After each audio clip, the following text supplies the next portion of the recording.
Assalamualaikum warahmatullahi wabarakatuh. Selamat pagi anak-anakku semua. Semoga dimanapun kalian berada selalu dalam perlindungan Allah Subhanahu wa Ta'ala. Amin. Oke, hari ini kita akan belajar tentang menulis teks iklan, slogan, dan poster. Sebelum kita belajar, marilah kita berdoa terlebih dahulu dengan tujuan agar yang kita pelajari hari ini bermanfaat. Marilah kita membaca basmalah bersama-sama. Bismillahirrahmanirrahim. Oke, pada hari ini kita akan belajar menulis teks iklan, slogan, dan poster, yaitu pada KD 4.4, yaitu menyajikan gagasan, pesan, ajakan dalam bentuk teks iklan, slogan, atau poster secara lisan dan tulis.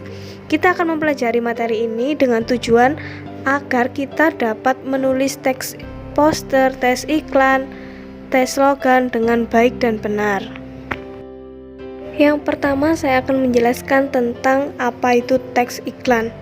Minggu lalu kita udah belajar tentang pengertian dan struktur-struktur teks iklan. Pada pertemuan hari ini saya akan mengulas kembali tentang apa itu teks iklan, slogan, poster, beserta langkah-langkah menyusunnya.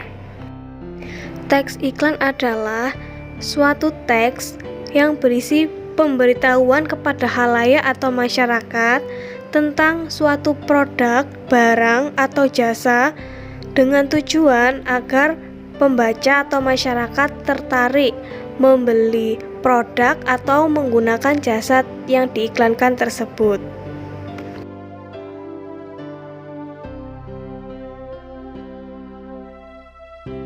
Struktur teks iklan ada 3. Yang pertama judul, yang kedua badan iklan, dan yang terakhir yaitu penutup. Judul biasanya terletak di atas dengan font atau ukuran huruf yang sangat besar.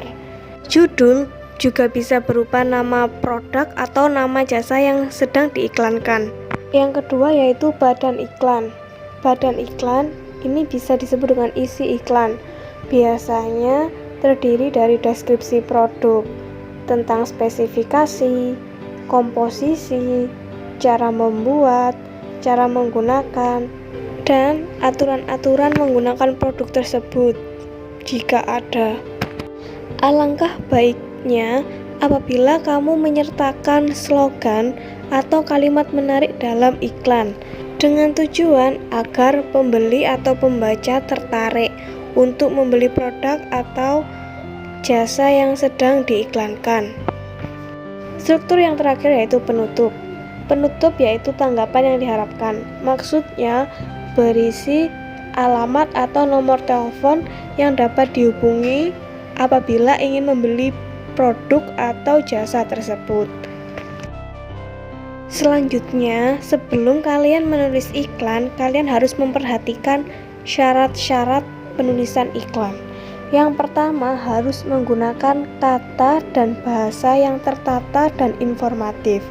Informatif maksudnya dapat memberikan informasi secara lengkap tentang produk atau jasa yang diiklankan kepada pembeli atau pembaca.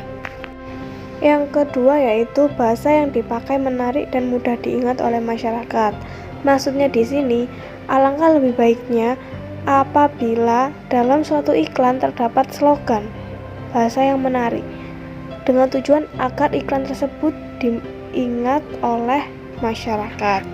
Yang ketiga yaitu tidak boleh merendahkan atau menghina produk sejenis dari perusahaan lain. Memang dalam suatu kehidupan yang nyata banyak produk-produk yang sejenis dan produk-produk tersebut harus bersaing. Namun tidak boleh saling menjatuhkan.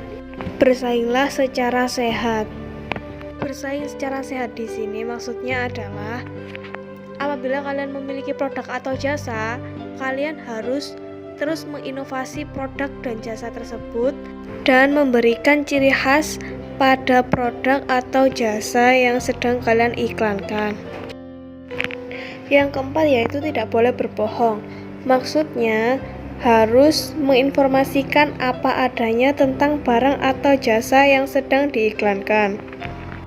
Yang terakhir, iklan harus dibuat dengan memperhatikan tata bahasa. Maksud tata bahasa adalah bahasa yang sesuai dengan kaidah bahasa Indonesia atau bahasa yang formal. Iklan juga harus dibuat dengan memperhatikan etika, sopan santun, dan target pasar. Target pasar maksudnya harus sesuai kalangan yang kita tuju adalah kalangan yang seperti apa? Anak-anak, ibu-ibu, harus cocok dengan produk kita. Selanjutnya yaitu kaidah kebahasaan dalam teks iklan. Yang pertama yaitu menggunakan kalimat persuasif. Kalimat persuasif adalah kalimat yang berfungsi mengajak atau membujuk masyarakat agar membeli atau menggunakan jasa yang diiklankan.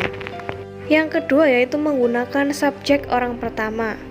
Maksudnya subjek orang pertama yaitu biasanya menggunakan kata ganti orang pertama tunggal atau jamak seperti aku, saya, dan kami. Untuk memahami apa yang saya bicarakan sebelumnya, kalian dapat mengepause atau menjeda videonya dan membaca slide yang sedang saya tampilkan ini. Yang ketiga yaitu menggunakan bahasa komunikatif. Bahasa komunikatif adalah bahasa yang mudah dipahami atau dimengerti oleh pembaca. Yang terakhir yaitu menggunakan kalimat slogan. Kalimat slogan ini adalah kalimat pendek yang menarik dengan tujuan agar pembeli itu mengingat produk atau jasa yang kalian iklankan. Berikut ini adalah contoh teks iklan. Kalian dapat menjeda videonya dan melihat apa saja yang terdapat dalam teks iklan.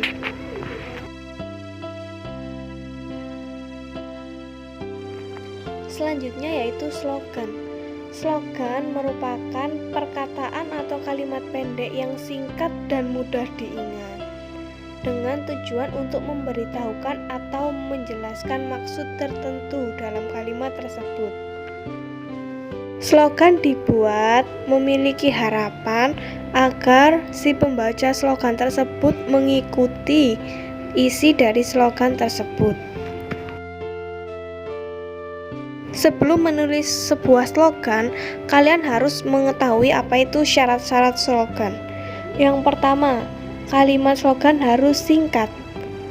Yang kedua, kalimat slogan harus menarik, karena tujuan utamanya agar mudah diingat dan diikuti oleh pembaca slogan tersebut. Yang ketiga yaitu memiliki pesan dan tujuan yang tersirat. Tersirat maksudnya tidak tertulis langsung di tulisan slogan tersebut. Yang terakhir yaitu pilihan data yang indah mengandung visi dan harapan. Ini adalah contoh dari slogan. Tulisannya yaitu mencegah lebih baik daripada mengobati. Lah, ini tujuan tersiratnya yaitu kita harus pandai-pandai menjaga kesehatan kita agar tidak sampai mengobati, karena mencegah itu lebih baik daripada mengobati.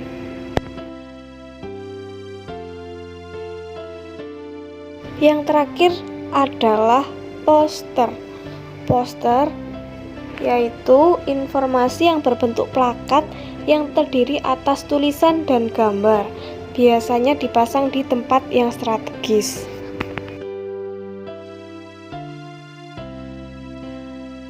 Syarat suatu poster yang pertama yaitu wajib menggunakan bahasa yang mudah dipahami.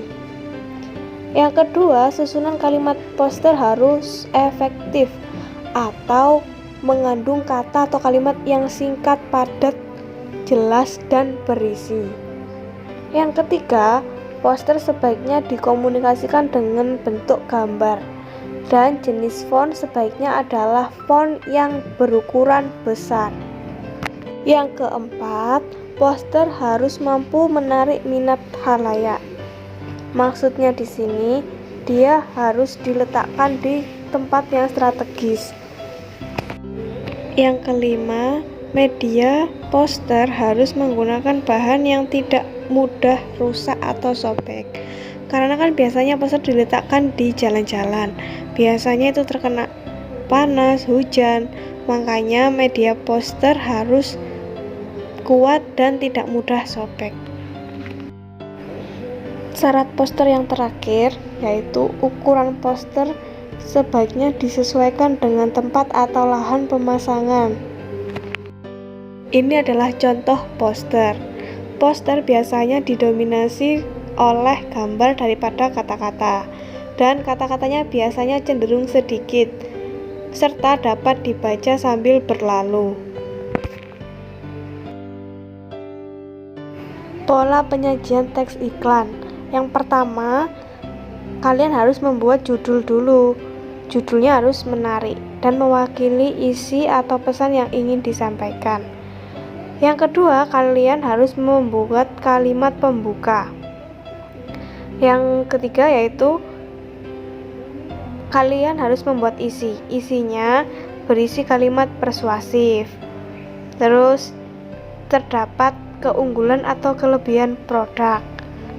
Setelah itu, menentukan tempat lokasi pemasangan iklan yang baik, entah melalui media cetak, media elektronik.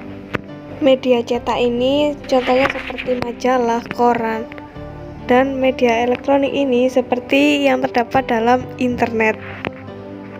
Setelah kalian menentukan lokasi atau tempat pemasangan iklan tersebut, kalian harus memiliki program kelanjutan. Program lanjutan ini maksudnya adalah target yang kalian inginkan setelah kalian membuat produk tersebut. Target di sini contohnya banyaknya penjualan produk yang kalian iklankan. Yang terakhir yaitu pengeditan. Pengeditan di sini yaitu kalian harus mengatur kata-kata yang salah atau memperbaiki gambar-gambar dari iklan tersebut. Yang harus kalian perhatikan tentang unsur-unsur iklan, slogan, ataupun poster yaitu iklan itu menggunakan gambar, kata-kata, gerak, dan suara. Sedangkan slogan hanya menggunakan kata-kata dan suara. Dan poster hanya menggunakan gambar dan kata-kata. Itu tadi adalah penjelasan dari saya tentang menulis teks iklan, slogan, dan poster. Semoga pertemuan kita hari ini bermanfaat. Dan selalu ingat, jaga kesehatan, patuhi protokol kesehatan yang berlaku, dan semoga kita semua terbebas dari COVID-19. Assalamualaikum warahmatullahi wabarakatuh.